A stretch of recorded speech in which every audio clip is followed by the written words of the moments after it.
Hey everyone, Sarah here. Rewind Justice brings you revenge stories that will blow your mind. If you're ready, hit subscribe and let's go. My name is Marcus Chen, and I've spent 32 years being compared to my sister and found wanting every single time. Emily is everything our parents ever wanted. Harvard MBA. Senior Vice President at a Fortune 500 pharmaceutical company. Married to a successful cardiologist. 2 perfect children in private school. A colonial house in Connecticut with professionally landscaped gardens. She's the golden child. The proof our parents did everything right. I'm the one they don't mention at the country club. I went to UC Berkeley and studied computer science, which Dad called playing with toys for a living. I moved to San Francisco and joined a startup called Axiom Technologies. Dad laughed when I told him. A startup, he'd sneered. So basically unemployment with business cards. That was 8 years ago. What Dad didn't know was that Axiom Technologies wasn't just any startup. We built AI-driven cybersecurity solutions for enterprise clients. I wasn't just an employee, I was employee number 4, senior engineer with 2.3% equity. 3 years later, Microsoft acquired us for $840 million. My 2.3% stake was worth $19.3 million before taxes. After taxes and financial planning, I walked away with $11.8 million at age 27. I never told my family. Just said the company had been acquired and I'd done okay. They assumed maybe a $50,000 bonus. Unimpressive. Emily had just made VP that year with a $320,000 salary. That's what mattered at Thanksgiving. After the acquisition, I took a position as lead security architect at another startup. Salary, $240,000 plus equity. Remote work. I moved to a modest Oakland apartment, drove a 6-year-old Toyota Camry, invested carefully. By 30, my net worth was $18.4 million. My family thought I was barely making rent in expensive San Francisco. The mortgage situation started 4 years ago. I came home for Christmas. Dad was stressed, drinking heavily, snapping at Mom. When I asked what was wrong, he brushed me off. Business issues. Nothing you'd understand. Mom pulled me aside later. Your father's company has cash flow problems. The tariffs hurt his suppliers. He might have to refinance the house. Dad owned Chen and Associates, importing manufacturing equipment from Asia. The trade wars crushed his margins. He was bleeding money. How much does he owe? I asked. About $780,000. Monthly payment is $8,400. We bought it 15 years ago for $1.2 million. It's worth maybe $1.8 million now, but with the business problems. She trailed off. I did the math instantly. They'd refinanced, probably took cash out for the business. Now they were underwater and the house was at risk. What if someone paid the mortgage temporarily? I asked carefully. Until the business recovers. Mom laughed sadly. Who would do that? Emily has her own expenses. Private school costs $60,000 yearly. Their Connecticut mortgage is $12,000 monthly. We'd never ask. She didn't even consider me. That week, I set up an anonymous payment structure through my wealth advisor. We created an LLC that made payments directly to the mortgage company. My advisor called the bank. Our client wishes to assist the homeowners during temporary financial difficulty. We'll make monthly payments for an indefinite period. The homeowners maintain all ownership rights. It was unusual but legal. The bank agreed. Starting January 2020, someone else paid my parents' mortgage. They never knew who. Dad assumed it was some forbearance program. Pride wouldn't let him examine good fortune too closely. $8,400 per month. 4 years. That's $403,200 I paid toward my parents' mortgage. They never thanked the mysterious benefactor because they thought they deserved it, some program they'd earned through excellent credit history. And every holiday, Dad found new ways to remind me I was the disappointment. This Thanksgiving, I flew home to their house in Oakwood, the house I was paying for, with expensive wine and low expectations. Emily was already there with her family. Her husband Brad in his country club sweater. Their kids Madison and Cooper glued to iPads in designer clothes. Marcus. Emily hugged me genuinely. We got along fine. She wasn't the problem. How's work? She asked. Good. Busy. Just signed a major client. Which company? Can't say. NDA. Dad overheard from the kitchen. Always with the secrets. Probably because there's nothing to talk about. I'd learned not to engage. I smiled and helped set the table. Dinner was the usual performance. Dad held court at the head of the table, in the house I was paying for, talking about Emily's accomplishments. Tell everyone about the promotion, he prompted. Emily looked uncomfortable. Dad, we already. Emily's being considered for executive VP, Dad announced. Youngest person ever in that position. Salary close to $500,000 plus bonus. Everyone congratulated her. She deserved it. Emily worked hard. That's amazing, I said genuinely. Dad turned to me. And what about you, Marcus? Any promotions? I'm happy where I am. Happy. He said it like a curse. Your sister's changing the world. Leading teams of hundreds. Making decisions affecting millions. And you're happy doing, what exactly? Tech support. I'm a security architect. I design. I know what you said. I'm asking what that means. What do you produce? What do you contribute? There it was. Contribute. Richard, Mom tried intervening, but he was rolling. Emily contributes. Developing drugs that save lives. Raising a family. She's a leader. She sits on boards. She matters. He looked at me. What do you contribute, Marcus? You live alone in some apartment. No wife, no kids. Working for companies I've never heard of. Driving a car older than my lawnmower. Wearing Target clothes. My shirt was from Nordstrom, but simple, so I understood the assumption. I contribute to my company, I said calmly. To who? Some startup that'll be bankrupt in 2 years? Emily works for a real company. Established. Respected. That's real contribution. Emily looked mortified. Dad, please. You're 32 years old. When I was 32, I was running a company with 40 employees. Supporting a family. Building something. What are you building? I could have told him. Could have explained I'd built systems protecting Fortune 500 companies from cyber attacks costing billions. That my work prevented breaches exposing millions of people's data. That I'd turned down 3 VP positions because I preferred technical work. Instead, you're right. I should be doing more. He wanted a fight. I gave him agreement.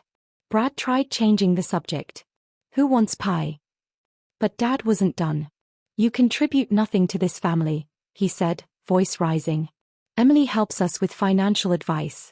Sends the kids to visit. Hosts us in Connecticut. She's present. She's involved. He pointed at me. You show up twice a year with wine and think that's enough. You don't call. You don't visit. You're barely part of this family. Honestly, I'm not sure what you're bringing to the table. Silence. Madison and Cooper looked up from iPads. Mom cried quietly. Emily wanted to disappear. Uncle Tom, Dad's brother, nodded. Richard's got a point. Family means showing up. Contributing. Aunt Sarah agreed. Emily's always been good about that. Remember when she helped with the business loan application? That's what family does. Dad crossed his arms, vindicated. Exactly. That's contribution. I looked around. At my father, red-faced and righteous in the house I was paying for. At my uncle and aunt who had no idea. At my mother who couldn't meet my eyes. At Emily, apologetic but silent. I made a decision. You're absolutely right, Dad, I said quietly. I haven't been contributing enough. I should do better. He blinked, surprised. Good, he said finally. About time you acknowledged that. I smiled and sipped water. I didn't have pie. Left right after dinner, claiming an early flight. Emily walked me to the door. I'm sorry, she whispered. He doesn't mean. Yes, he does. But it's okay. You're better than he gives credit for. I know. I drove to my hotel and slept peacefully. Friday morning, November 24th, I woke at 6 a.m. and went for a run. Then coffee and my phone. I called my wealth advisor. Kevin, stop the Oakwood mortgage payment arrangement. The Chen property? Are you sure? Completely. The December payment processes in 4 days. Cancel it. All future payments. Dissolve the LLC. Terminate the arrangement. Marcus, they'll get a notice. This could damage their credit. I understand. Do it. Pause. Kevin had managed my money 5 years. He knew I didn't make impulsive decisions. All right. I'll process termination today. The mortgage company will notify them within 72 hours. Perfect. Marcus, is everything okay? Everything's fine. I'm just done contributing nothing. Next, I called my attorney. Daniel, I need documentation of every mortgage payment to 447 Oakwood Drive through Chen Family Trust LLC. January 2020 to November 2024. Complete accounting. Easy. What for? Insurance. In case certain conversations require proof. Ready by Monday. Then I called Emily. Marcus? It's 7 a.m. Sorry. Heads up, Dad's getting a notice from his mortgage company in a few days. The payment assistance he's been receiving for 4 years is ending. Silence. What payment assistance? Someone's been paying his mortgage since January 2020. That's ending. He'll be responsible for December's $8,400 and all future payments. Who's been paying? Wait. Marcus, have you been? I have to go, Em. Just wanted you prepared. Love you. I hung up and silenced my phone. The notice arrived Monday via certified mail. Emily called 37 times. I didn't answer. She texted, Marcus, Dad got a notice. Call me please. Then, Dad is freaking out. Says the bank made a mistake. Marcus, what is going on? Then, Mom is crying. Dad is yelling about suing the bank. Call me. I didn't respond. Tuesday, unknown number. I answered. Marcus Chen. Professional woman's voice. Speaking. Patricia Gonzalez from First National Bank, Mortgage Division. Regarding 447 Oakwood Drive. Records show you manage the payment arrangement through Chen Family Trust LLC. Correct. The arrangement's been terminated. Yes. Mr. Richard Chen contacted us claiming this is an error. He's demanding we continue accepting LLC payments. The LLC's dissolved. No more payments. He asked us to identify who was making payments. I explained we can't disclose without your permission. He's quite upset. Don't disclose anything. The arrangement's over. He's responsible for his own mortgage. Understood. He demanded to speak with legal. Wanted to give you advance notice. Everything was properly documented and legal. He has no grounds for claims. Thank you, Mr. Chen. Wednesday, Emily showed up at my Oakland apartment. I don't know how she got my address, but she was buzzing at 6 p.m. I let her up. She walked in and stared. You paid their mortgage for 4 years. Coffee. Marcus. 4 years. That's over $400,000. $403,200 exactly. She collapsed on my couch. Why? Because Dad was losing the house. Mom told me. I had the means. Why didn't you tell them? I poured water, sat across from her. Would it have changed anything? Would Dad suddenly respect me? Would he stop comparing me to you every holiday? Silence. The answer's no, I continued. He would have found ways to make it about my failure to do it properly. Or resented needing my help. Or assumed I was exaggerating the cost. Nothing would have changed except another reason to look down on me. So you just paid it? For 4 years? Anonymously. Automatic payment. I barely noticed. You barely noticed $400,000. I didn't respond. Emily stared like seeing me for the first time. Marcus, what do you do? Really? I'm a security architect. I know what you tell Dad. I'm asking what you really do.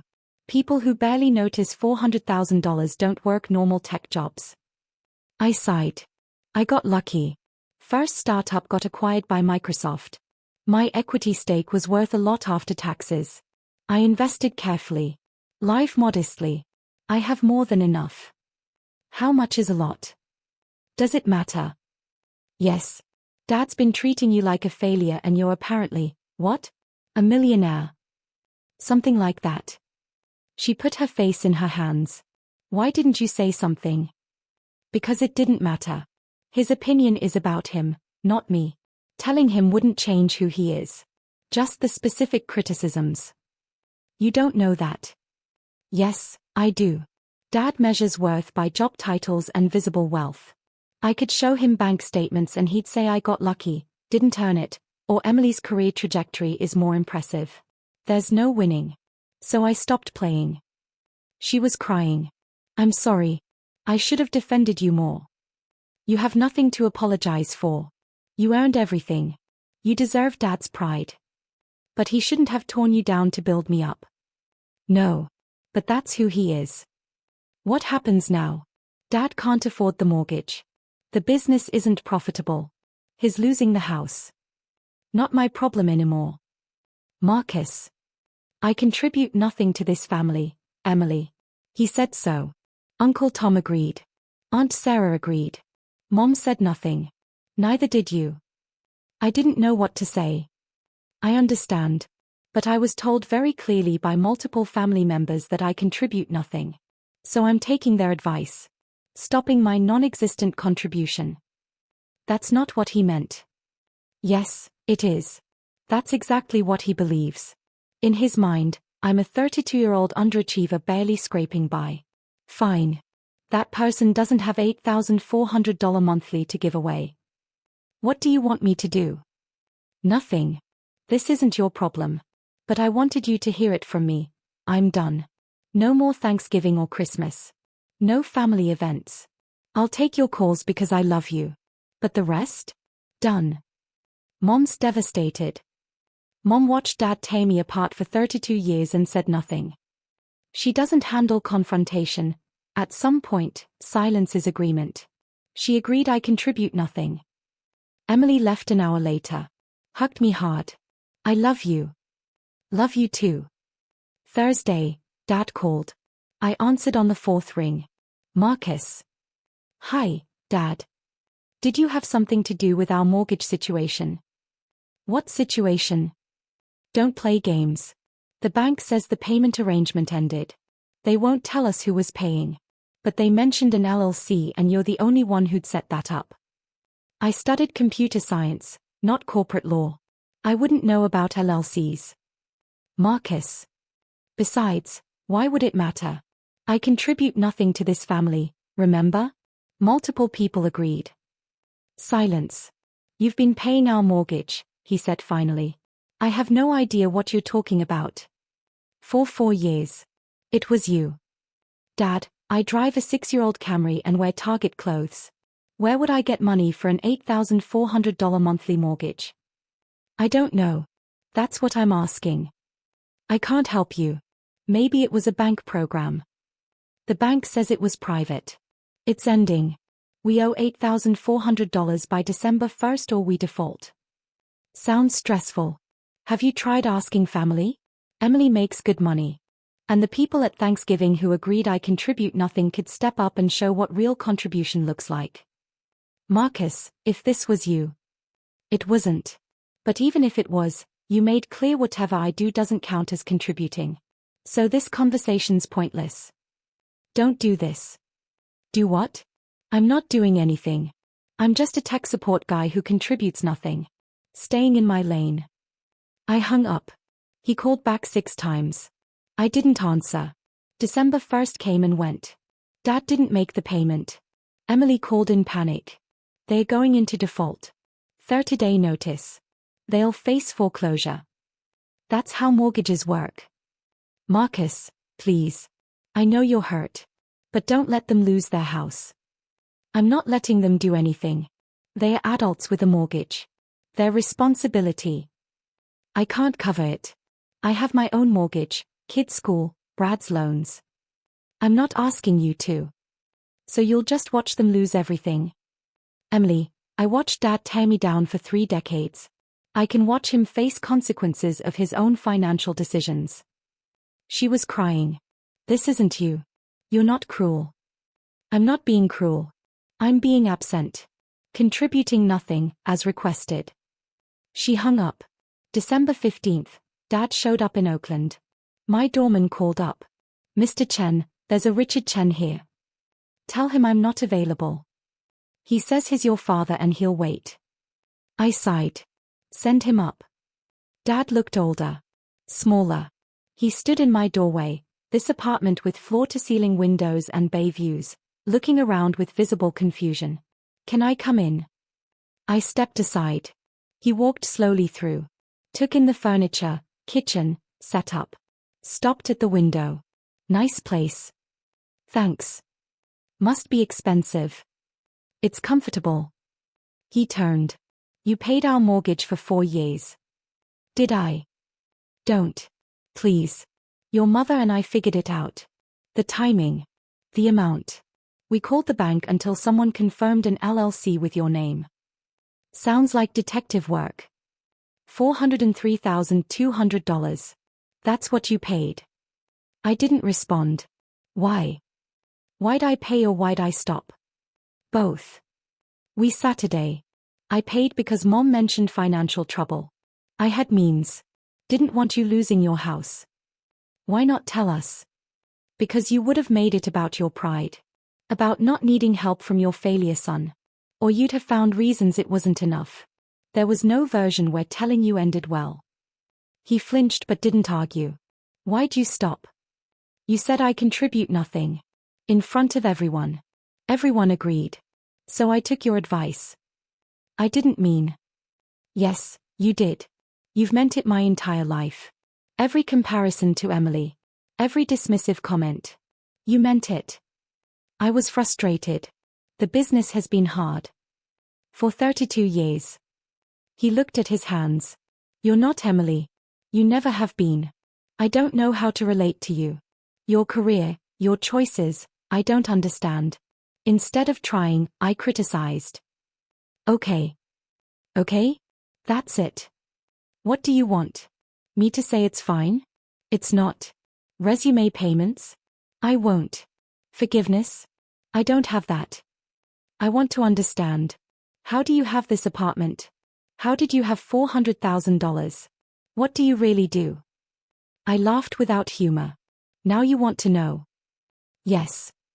So I told him. The acquisition. The equity. The $11.8 million after taxes. The investments. The current net worth of $21.6 million. The job offers I'd turned down. He sat silent, processing. You're worth $21 million. About that. Markets fluctuate. And you let me treat you like a failure. You would have treated me like something either way. At least this way I knew your contempt wasn't about me. It was about your narrow definition of success. I'm sorry. Okay. Okay? Marcus, I'm apologizing. I heard. And I accept you're sorry. But sorry doesn't undo 32 years. You only respect me now because I'm rich. If I was actually struggling, you'd still think I was worthless. That's not true. Dad. Yes, it is. You're here because you learned I have money. Not because you realized you were wrong. There's a difference. He stood, angry. So what? I lose my house? That's your revenge. It's not revenge. It's consequences. You took out a mortgage you can't afford. Made business decisions that didn't work. Those are your choices. I'm your father. And you said I contribute nothing. I'm respecting your assessment. What do you want? Me to say you're better than Emily? Bow down because you got lucky with stock. There it was. The real man underneath. I want you to leave, I said quietly. Marcus. Get out. You came to manipulate me into resuming payments. You apologized because you want something. You're only interested now because you need me. That's not a relationship. That's a transaction. You're letting us lose our home. You're losing it because you can't afford it. Not my fault or responsibility. Sell it. Downsize. Do what millions do when they can't afford their mortgage. After everything we've done for you. What? What exactly? You paid for college. Emily got that plus grad school. You gave me a place until 18, standard parenting. Beyond that? 3 decades of being told I'm not enough. That's what you've done. He left. Slammed the door. I sat in my expensive apartment and felt nothing. Christmas came. I didn't go home. First time ever. Emily called. They are selling the house. Dad listed it yesterday. That's smart. They are devastated. I'm sure. Mom wrote you a letter. She can mail it. The letter arrived 3 days later. 4 pages in Mom's handwriting. She didn't apologize exactly. But she wrote about failing me. About being too weak to stand up to Dad. About watching me be diminished and saying nothing because keeping peace was easier. She wrote, I told myself you were strong enough to handle it. But the truth is I was scared of your father's anger. Scared of disrupting the family. So I let you be the sacrifice that kept everything calm. She wrote, you paid our mortgage 4 years and we never knew. Never thanked you. And even if we had known, I don't think we would have treated you better. We would have minimized it. She wrote, I don't expect forgiveness. I just want you to know, I see you now. I see what we couldn't before. And I'm sorry. Signed, with love and regret, Mom. I put it in a drawer and didn't respond. February, the house sold for $1.7 million. After payoff and fees, they netted $850,000. They bought a 3-bedroom townhouse in a cheaper area. Dad's business stabilized with new contracts. They weren't wealthy, but okay. Emily kept me updated. I listened politely, didn't offer help. March, I got promoted. Vice President of Security Architecture. $380,000 salary plus substantial equity. I didn't tell anyone. May, Emily came to Oakland for dinner. They ask about you, she said. That's nice. Dad's different. Quieter. Like something broke. Maybe it needed to. He wants to make things right. There's no making this right. Only moving forward separately. You're done? Forever. I'm done letting them make me feel small. If they want a relationship, it has to be different. And I don't think they are capable. June, on my birthday, I got a package from Dad. Inside was a framed photo I'd never seen. Me at 8 in Little League uniform, holding a trophy. Championship game. Dad had been traveling. Hadn't been there. A note. Marcus, I found this when we moved. Your mother saved it. I never knew we had this. I don't remember this day because I wasn't there. I was always traveling, chasing something I thought was more important than watching you grow up. By the time I paid attention, I'd already decided who you were. I was wrong. About everything. You're remarkable. You always have been. I was too blind to see it. Happy birthday, Dad. I put the frame on my bookshelf. August, Mom called. I answered. Marcus. Hi, Mom. I don't want anything. I just wanted to hear your voice. We talked 20 minutes. About weather. Her garden. Emily's kids. Surface things.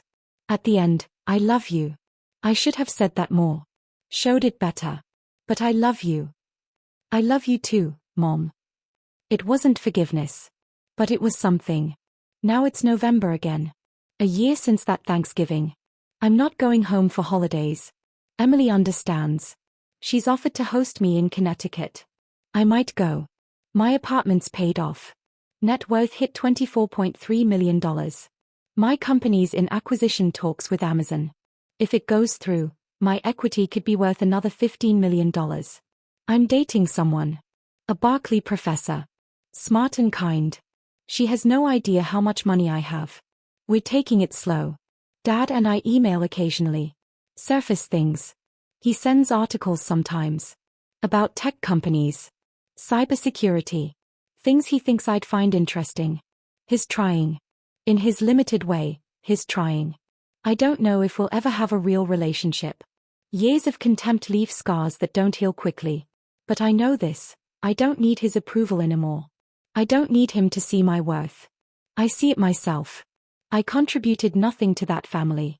He was right. I contributed nothing to the family he wanted, where worth was measured by his narrow definitions. Where Emily's path was the only acceptable path.